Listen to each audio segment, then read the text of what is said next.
Hello बच्चों, लेके आए हैं कुछ नए ऑब्जेक्टिव क्वेश्चन जो कि अपने चैप्टर केमिकल काइनेटिक्स से आते हैं।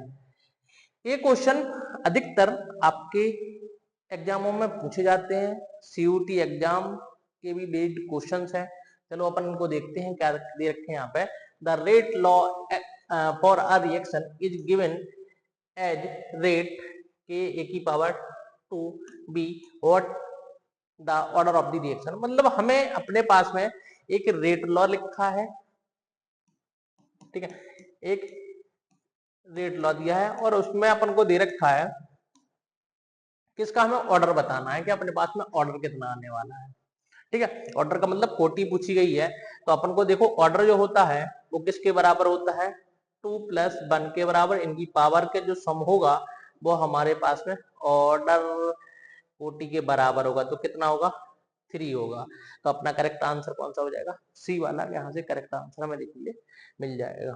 ठीक है, अगले क्वेश्चन की तरफ मूव करते हैं। देखो हम अगले क्वेश्चन पर गए। यहाँ पे अपने पास में क्वेश्चन दे रखा है यहाँ पे कि what is the rate of reactions. अपने पास में रेट ऑफ रिएक्शन जो होता है, ठीक है, वो क्या होता है। इसमें बोला है change in concentration per unit time, change in concentration upon change in time, rate of reactions. अपने पास में change in temperature per unit time, नहीं बाबा नहीं। Change in pressure per unit time, नहीं। Change in volume per unit time, नहीं।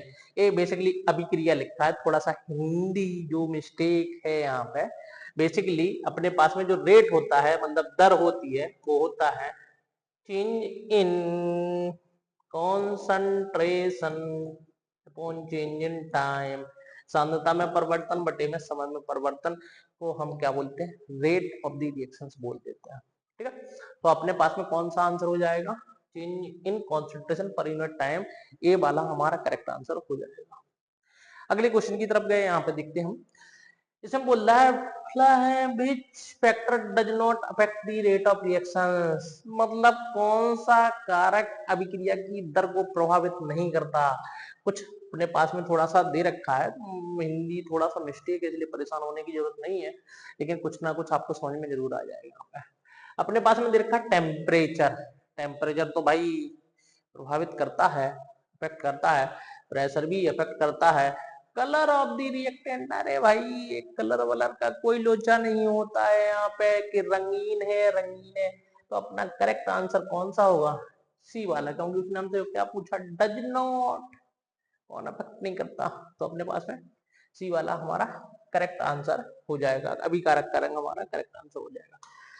बच्चों यदि अभी तक आप लोगों ने चैनल को सब्सक्राइब नहीं किया है तो आप लोग जरूर चैनल को सब्सक्राइब करें, केमिस्ट्री मेक जी जरूर सब्सक्राइब करें और लोगों के बीच में जरूर शेयर करें, जिससे उन लोगों को भी क्वेश्चन पढ़ने का मौका मिल सके। देखिए यहाँ पे हम मूव करते हैं अगले क्वेश्चन पर। The rate of reaction increases with increasing, क्या इंक्रीज करने पर, वॉल्यूम इंक्रीज करने पर नहीं भाई, जो टेम्परेचर इंक्रीज करने पर हाँ इंक्रीज हो जाएगा। प्रेशर इंक्रीज करने पर, सरफेस एरिया इंक्रीज करने पर अपने पास में बेसिकली यहाँ पे तीन तीन आंसर बन रहे हैं। ठीक है, कि यदि हमने वॉल्यूम को इंक्रीज किया तो यहाँ पे अपने पास में रेट ऑफ रिएक्शन डिक्रीज होगी। बेसिकली टेम्परेचर को हम बढ़ाने पर ये अपन को आंसर मिल जाएगा। बेसिकली यहाँ पे क्वेश्चन में rate of reaction increases with increasing, temperature बढ़ाएंगे तो होता क्या है, इफेक्टिव कोलिजन का नंबर बढ़ जाता है, टक्करों की संख्या बढ़ जाती है, जिसके कारण रेट ऑफ रिएक्शन बढ़ जाता है। यदि हमने प्रेशर बढ़ाया तो जो गैस के मॉलिक्यूल दूर दूर थे वो पास पास आ जाएंगे, जिसके कारण इनके बीच में कोलिजन्स का नंबर बढ़ जाएगा। तो अपने पास में रेट ऑफ रिएक्शन बढ़ जाएगा। सरफेस एरिया बढ़ाने पर जो अपने पास में ज्यादा रिएक्टेंट मॉलिक्यूल में आएंगे, कॉन्टेक्ट में आएंगे, जिससे वहां पे भी रेट ऑफ रिएक्शन क्या हो जाएगा, इंक्रीज हो जाएगा। तो अपने पास में तीन तीन करेक्ट आंसर दे रखे हैं, तो थोड़ा सा इसमें क्वेश्चन में थोड़ा सा मिस्टेक हो सकता है, rate of reaction increases with, ठीक है, अपने पास में आंसर मिल जाएंगे। अगले क्वेश्चन की तरफ मूव करते हैं। देखो इसमें दे रखा है what is the unit of the rate of reaction, SI unit. आपको पता है रेट बराबर क्या होता है यार, रेट कांस्टेंट के ए की पावर n अपने पास में होता है। तो रेट ऑफ रिएक्शन पूछा है तो अपन रेट की ही बात करते हैं। तो रेट होता है change in concentration upon change in time. Rate constant नहीं पूछा है, change in concentration upon change in time होता है। अब देखो चेंज इन कॉन्सेंट्रेशन को हम क्या लिखेंगे, कॉन्सेंट्रेशन की यूनिट मोल पर लीटर और पर में ही क्या है सेकेंड। तो अपने पास में मोल पर लीटर सेकेंड, आपको कौन सा पहला ही आंसर मिल जाएगा कि हमारे पास में फर्स्ट आंसर इसका हो जाएगा, क्योंकि रेट की पूछी है, दर की पूछी है, ना कि रेट कांस्टेंट की। अगले क्वेश्चन की तरफ मूव करते हैं। इसमें दे रखा है विच of the following increases the rate of reactions, कौन कौन इंक्रीज कर देगा, increase the pressure, decrease the concentration, decrease the surface area. भैया केवल इंक्रीज द प्रेशर इसका करेक्ट आंसर होगा। हमने अभी आपको बताया है प्रेशर बढ़ाएंगे तो गैस के मॉलिक्यूल्स पास पास आएंगे, जिससे कारण इनके बीच में कोलिजन्स का नंबर बढ़ जाएगा, कोलिजन्स बढ़ जाएगा, जिसके कारण रेट ऑफ रिएक्शन इंक्रीज हो जाएगा। तो अपने पास में करेक्ट आंसर कौन सा, बी वाला हो जाएगा। इसमें दे रखा है in the reaction 2H2O2 gives 2H2O, what is the rate of reaction depends on। इसने बोला O2 की कंसंट्रेशन, नहीं भाई साहब ऐसा नहीं होता है, ओनली हाइड्रोजन की कंसंट्रेशन नहीं, रिएक्टेंट का रेट जो डिपेंड करेगा वो किसके पे, वो रिएक्टेंट की कंसंट्रेशन पर। और रिएक्टेंट में यहाँ पे कौन सा है, हाइड्रोजन है और ऑक्सीजन है, तो मतलब दोनों की कंसंट्रेशन पे क्या करने वाला है, डिपेंड करने वाला है। Concentration of both H2 and O2 ये अपना मोर एक्यूरेट होगा, तो अपने लिए कौन सा आंसर हो जाएगा, सी। टेम्परेचर ओनली लिखा है, नहीं ओनली नहीं है, टेम्परेचर पर डिपेंड जरूर करता है लेकिन ओनली नहीं होगा, ठीक है, इसीलिए हमने इसको करेक्ट नहीं माना, हमने सी वाले को करेक्ट माना। अगले क्वेश्चन की तरफ मूव करते हैं। इसमें दे रखा है the rate of reaction increases with increasing, अपने पास में pressure of the gaseous reaction, हाँ भाई साहब, temperature of the gaseous reaction, हाँ ठीक है, surface area for solid reactant, अरे ऑल ऑफ द एबव, तो अपने पास में करेक्ट आंसर हम ऑल ऑफ द एबव को यहाँ पे दे सकते हैं। सारे के सारे क्या है, फैक्टर्स हैं जो रेट ऑफ द रिएक्शन को इंक्रीज कर देते हैं। अगले क्वेश्चन की तरफ गए तो देखा हमने यहाँ पे which of the following is true about the rate law. ओ हो रेट लॉ, रेट लॉ क्या होता है किसी भी रिएक्शन का, ये होता है कि जो भी रिएक्टेंट होगा की पावर n, देखो पढ़ते हैं क्या बोल रहा है, इट्स डिपेंड्स ऑनली टेम्परेचर, नहीं भाई साहब, it is a mathematical expression showing the relationship between rate and concentration, सही बोल रहा है बंदा। it is always constant value, नहीं भाई साहब फिर क्यों लिखते, it does not involve the reactant concentration, फिर किसकी हो रही भाई साहब, रिएक्टेंट की तो हो रही है, क्यों बच्चों को पागल बना रहे हो, ठीक है। तो करेक्ट आंसर कौन सा हो जाएगा, बी वाला, मतलब यह एक गणितीय अभिव्यक्ति है जो दर और सांद्रता के बीच में संबंध स्थापित करता है, ठीक है। तो अपने पास में कॉन्सेंट्रेशन और रेट के बीच में एक रिलेशन देता है, एक संबंध देता है, तो अपने लिए करेक्ट आंसर कौन सा होगा, बी वाला एक करेक्ट आंसर होगा। अगले क्वेश्चन की तरफ जाते हैं। इसमें दे रखा है in the reaction A plus B से हमने सी और डी को बनाया, the rate of formation is C. देखो सी क्या है, सी अपने पास में दे रखा है प्रोडक्ट, क्या है प्रोडक्ट, इसने बोल दिया same at the rate of disappearance, disappearance का मतलब खत्म होने की दर किसकी, एक की, सही बोल रहा है भाई साहब, लेकिन डिसअपीयरेंस का मतलब माइनस का साइन आएगा, यहाँ पे फॉर्मेशन हो रहा है तो प्लस का साइन आएगा, कल साइन का चेंजेस होगा, ठीक है। मतलब यहाँ पे अपने पास में D A T upon D T equal to होगा minus D B upon D T. जब भी हम रिएक्टेंट का लिखते हैं तो माइनस का साइन यूज करते हैं, क्योंकि बताता है वो साइन किस समय के साथ साथ इसकी कॉन्सेंट्रेशन डिक्रीज हो रही है। हमने यदि यहीं पे प्रोडक्ट का लिखा तो d c upon D t इसके बराबर हो जाएगा plus d d upon D t के बराबर हो जाएगा, तो हमारे पास में आ जाएगा same at the rate of disappearance of d b, b सही है, equal to the rate of disappearance of a and b, ठीक है, ऑल ऑफ दी अबव हम इसको ऑल ऑफ दी अबव को ही क्या मानेंगे, यहाँ पे करेक्ट मानेंगे।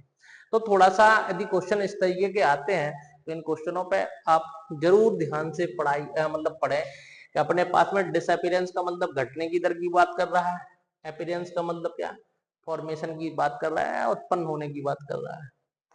अगले क्वेश्चन की तरफ जाते हैं। देखिए, the rate law expression for a reaction is generally written as, हो कभी भी हम जैसे सपोज ए प्लस बी से हमने कोई सी बनाया तो अपने पास में दो रिएक्टेंट यदि मॉलिक्यूल्स दे रखे हैं, क्योंकि इनको देख के पता चल रहा है कि हमारी रिएक्शन में दो रिएक्टेंट मॉलिक्यूल्स हैं, कितने, दो। तो यदि हम रेट लिखते हैं तो जो अपने पास में रिएक्टेंट होते हैं इनकी कॉन्सेंट्रेशन का हमें प्रोडक्ट लेना पड़ता है, क्या, प्रोडक्ट। और आप देखें पहले वाले में क्या लिखा है, एडिशन, सी वाले में सब्ट्रैक्शन, इसमें भी एडिशन, केवल एक ही मिल रहा है और उसने बोल दिया कि ए की पावर m और b की पावर n, मतलब अपने पास में करेक्ट आंसर कौन सा हो जाएगा, डी हो जाएगा। यहाँ पे जो m और n है वो रिएक्टेंट के ऑर्डर को इंडिकेट कर रही है, जैसे m है वो a के ऑर्डर को बता रहा है, जबकि n जो है वो b के ऑर्डर को बता रहा है, मतलब इंडिविजुअल ऑर्डर को बता रहा है। दोस्तों, यदि अभी तक आप लोगों ने चैनल को सब्सक्राइब नहीं किया है तो आप लोग जरूर चैनल को सब्सक्राइब करें, लोगों के बीच में जरूर शेयर करें, जिससे आपके दोस्तों का भला हो सके। ठीक है, थैंक यू बच्चों, आप लोग बहुत अच्छे हो जो आप लोगों ने, जिन लोगों ने चैनल को सब्सक्राइब कर लिया है। देखिए, in the rate law expression the exponent m and represent, और उसने बताया भी और एक क्वेश्चन के रूप में भी आ गया स्टोइकियोमेट्रिक कोएफिशिएंट, हो जरूरी नहीं है, पावर कुछ भी हो सकती है। ठीक है, इसमें दे रखा है the order of the reactant with respect to the each reactant, सही बोला बंदे ने कि हर एक रिएक्टेंट का अलग अलग ऑर्डर बता रहा है। जैसे अभी हाल हमने बताया है इसके अंदर कि ए जो ए का ऑर्डर m है, बी का ऑर्डर n है, ये बता रहा है। तो अपने पास में कौन सा मिल जाएगा, ए वाला, बी वाला आंसर हमारा करेक्ट हो जाएगा। रेट कांस्टेंट नहीं था, टेम्परेचर इफेक्ट्स नो, अपने पास में क्या हो जाएगा, करेक्ट आंसर बी वाला हो जाएगा। अगले क्वेश्चन की तरफ जाते हैं। इसमें देखिए, what is the rate law for first order reactions, अरे भाई सब इसमें बहुत गंदगी मचा रखी है यार, चलो हम लिख देते हैं आर बराबर, अरे रेट बराबर, थोड़ा सा ऑप्शन गलत तरीके से लिखे गए। पहला ऑप्शन ए है, दूसरा वाला क्या है, रेट बराबर ए सी, रेट बराबर के ए की पावर 3 और डी रेट बराबर के। आप देखें फर्स्ट ऑर्डर की बात की तो आप देखें ऑर्डर की वैल्यू 1 किसके लिए है, तो ऑर्डर की वैल्यू 1 इसके लिए है, केवल और केवल बी वाला हमारा करेक्ट आंसर होगा। ये जो जीरो ऑर्डर को बता रहा है, किसी भी नंबर की पावर यदि जीरो आती है तो वो किसके बराबर होती है, किसी भी नंबर की पावर या किसी भी चीज की पावर यदि जीरो है तो उसका मतलब 1 होता है। तो ये जीरो ऑर्डर को बता रहा है। ठीक है, ये सेकंड को, ये थर्ड को और एक इसको फर्स्ट ऑर्डर को बता रहा है। इस तरीके से हमारा आंसर कौन सा हो जाएगा, बी वाला करेक्ट आंसर हो जाएगा। अगले क्वेश्चन की तरफ मूव करते हैं। For zero order reaction the rate is, शून्य क्रम की प्रतिक्रिया के लिए दर होती है अभिकारक की सांद्रता के सीधे समानुपाती, ओहो inversely proportional to the concentration of the reactant, अरे भाई साहब ऐसा नहीं होता है। यदि हम जीरो ऑर्डर की बात कर रहे हैं तो रेट जो होता है वो रिएक्टेंट की पावर की जीरो पावर के समानुपाती होता है, डायरेक्टली प्रोपोर्शनल होता है। मतलब सीधा बोल सकते हो कि जीरो ऑर्डर रिएक्शंस वो रिएक्शंस होती हैं जो रिएक्टेंट की कॉन्सेंट्रेशन पर डिपेंड नहीं करती हैं। ठीक है, आप कई बार आपको ए वाली रिएक्शंस भी मिल जाती हैं कि फोटोकेमिकल्स रिएक्शंस जो सनलाइट पर डिपेंड करती हैं, ये भी हमारी एक जीरो ऑर्डर रिएक्शंस है। मतलब इन रिएक्शंस के अंदर जो रिएक्शन का रेट है वो रिएक्टेंट की कॉन्सेंट्रेशन पर डिपेंड नहीं करता है। ठीक है, तो इस तरीके से हम इन क्वेश्चनों को क्या कर सकते हैं, आसानी से डील कर सकते हैं। चलो एक क्वेश्चन और देख लेते हैं। For a zero order reaction the plot of the concentration versus time, ये हमने कंसंट्रेशन को लिया, यहाँ पे हमने टाइम को लिया। हो। अपने पास में a straight line with a positive slope, a straight line with a negative slope, a curve, a pair, ओहो, यहाँ पे जो अपने पास में जीरो ऑर्डर रिएक्शन का कर्व बनता है वो कुछ इस तरीके से बनता है कि हमारे पास में एक नेगेटिव स्लोप मिलता है। क्या मिलता है? स्लोप, नेगेटिव स्लोप मिलता है। जीरो ऑर्डर के लिए हमें नेगेटिव स्लोप की इक्वेशंस देखने के लिए मिलती है कि हमारे पास में आता है a t equal to a not minus a t, equation हमें मिलती है। ये जो नेगेटिव स्लोप है इसको बता रहा होता है, ये हमारे पास है पॉजिटिव इंटरसेप्ट को बता रहा है, ए नॉट की वैल्यू को बता रहा है, ये नेगेटिव स्लोप को बता रहा है, ये साथ में ये भी बता रहा है कि जीरो ऑर्डर रिएक्शन एक फाइनाइट टाइम इंटरवल में क्या हो जाती है? कंप्लीट हो जाती है, मतलब एक फिक्स्ड टाइम इंटरवल में कंप्लीट हो जाती है। तो बच्चों इसी तरीके के क्वेश्चन को आप लोग देखते रहें, चैनल को जरूर सब्सक्राइब करें, बच्चों के बीच में जरूर शेयर करें, जिससे उन लोगों का भी भला हो सके, आपका भी भला हो सके। ठीक है, तो मिलते हैं कल, देखते हैं हम अगले क्वेश्चनों के साथ में, अगले नए क्वेश्चनों के साथ में। तब तक के लिए हम आपसे कहते हैं थैंक यू।